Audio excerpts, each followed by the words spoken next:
Hey everyone, Paul here from the Bay Shop Gold Coast, your one-stop bait and tackle shop. Well, today we're talking about whiting fishing. Coming a little bit Bailey, really simple, really easy. Now, you've probably all fished with yabies before, so you've probably seen these guys here. Whoop, caught it.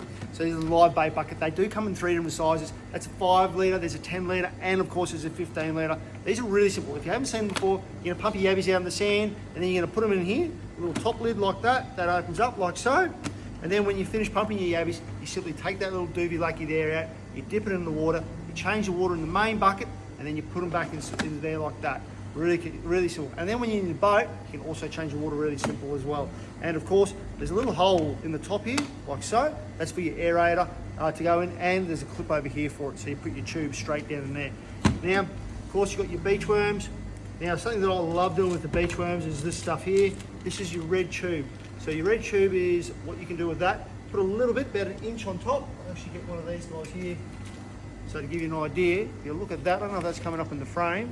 You let me know if it is, Bailey. Yeah, sweet.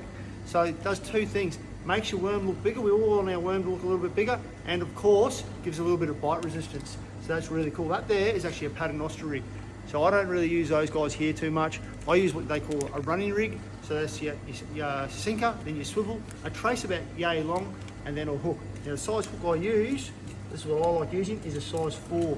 I can go down to a size 6. There's 2 or 3 different size hooks I use. I'll show you on the wall when we get over there. Another really cool thing to use is of course bloodworms, and these little dudes here. These are a little tiny prawn. They're about yay big, so you're gonna need a small hook to use for these as well. I'll show you that soon. So if you're fishing the estuaries, you can go right down to a size 1. That there in my hand right now, that's a size 3 ball sinker. If you're going up the Nerang or anywhere that it's actually flowing a little bit faster, remember to widen it down on the ground, so you're gonna need a bigger sinker. So if you're finding that you're not getting bites, there's a good chance that you're not on the ground. So whether you're fishing mono, something like this here, that's just a 9.9 pound, that's in the Suffolk. It's up to you what you use. I'm not pushing anything here, there's just a few ideas. Like I said, you can go all the way down a lot lighter as well. Then you got your actual leader. That's a fluorocarbon, that's 10 pound. You can go down to 6 pound with that as well. So there's a few new things on the market at the moment. This is from Vex, so they're really cool. I'll show you something that's there, is what the hook type there looks like. Remember I was talking about the red tube? I actually had a lot of guys using these at the moment, and all they're simply doing is putting a little bit of scent on the actual worm. They're not even using bait, they're so good. So let's have a look over here. I'm going to show you the actual hook straight away. So whether or not you're using just a simple long shank, or you're going to be using a bait holder. The idea, I grew up using long shanks, but now I'm going to a bait holder. So the idea of the bait holder is that it holds your bait on that a little bit longer. I use a small bait. The idea of a small bait is you get 1 bite, you get 1 fish. I find with a bigger yabby, if I'm using yabbies, then I'll get 2 bites, and they'll suck it off both times. But with a little tiny yabby, they'll just engulf it, so you're fishing a lot lighter, and then you'll get that fish. So you've got a few different hooks like these guys here. From Mustard, it's a fine worm hook, they're very fine. The guys from Yamagatsu, they do a very similar hook as well. So the one in from Mustard, that's a size 6, and this guy here is a size 2. So if you look at them, they're very similar, but one of them is actually a lot sharper. So there's a lot of brands on the market. You just got to find the brand that you like the most, and I'll just put that back. There you go.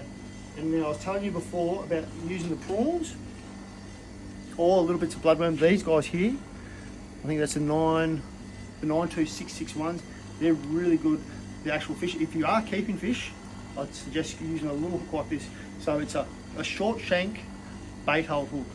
So literally, shank is only, does that come up at all, Bailey? So very short shank. The actual fish will suck it fully in. You'll get it down the throat. So in the end, you'll end up just having to snap the neck, pull it out through the actual gill plate, and you get to keep all the fish you got. So let's have a quick look. There's a few different other options as well with the actual colours of the actual luma. You got a darker red there as well. You got a green. You got that red that I was showing you before, and you got a darker green, and of course, you got the natural colour for the actual beach worm.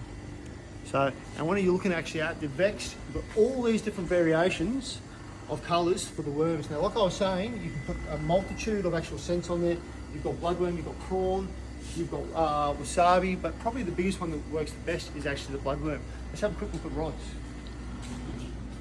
So if you are heading up the river, these estuary 9s, oh there you go, that's exactly the one I was looking for. So this is actually a low mount, one piece, and what I've done, I've got Gary to put them into a glow tip, like so.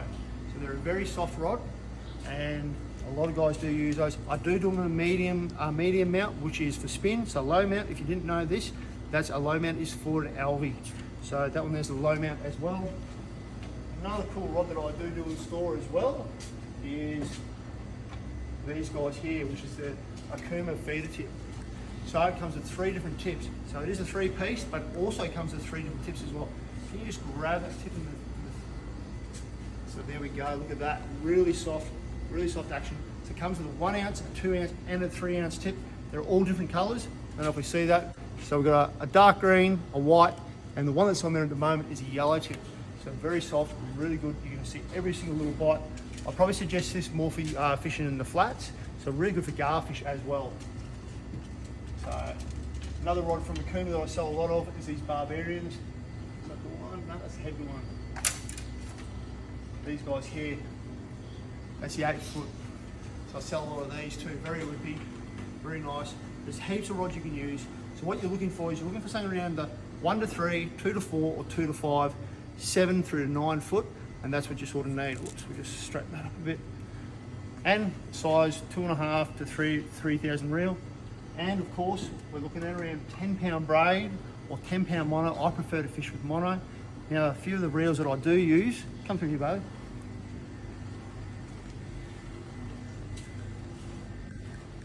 I'll get this one here down because I don't have the other fierce in stock. I use a little 2,500 fierce in an actual bait runner. So this is a 4,000. So if you haven't seen a bait runner before, so it's pretty simple. That's it there with the top engaged. So that's the drag there it's using at the moment. That's the top drag. The bottom drag is this little dude down here. So at the moment it's really loose.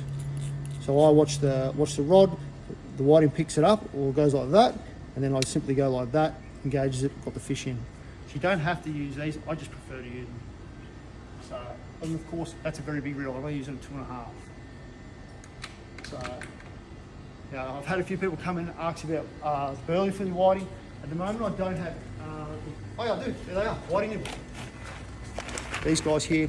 Anything prawn based is going to work really well for the whiting. Just slowly let it out. You might have prawns shells left over from Christmas. Simply and utterly just blend them up, put them in the little incinerator thing that you got at home on the kitchen bench, and then let them out slowly. They really do work well. Burley attracts fish to you, so you're not going to look for them. I'm pretty sure I've touched on everything today, except for filleting them. You've got to find the spots. Of course, whiting hang around in sandy areas. Your best friend's going to be Google or Google Maps. I like to fish the incoming tide in some places I like to fish the outgoing tide. Anyway, good luck on your next fishing trip. Make sure you try and find some live yabies, live beach worms, live garden worms, or little tiny prawns. They work really well. Good luck on your trips.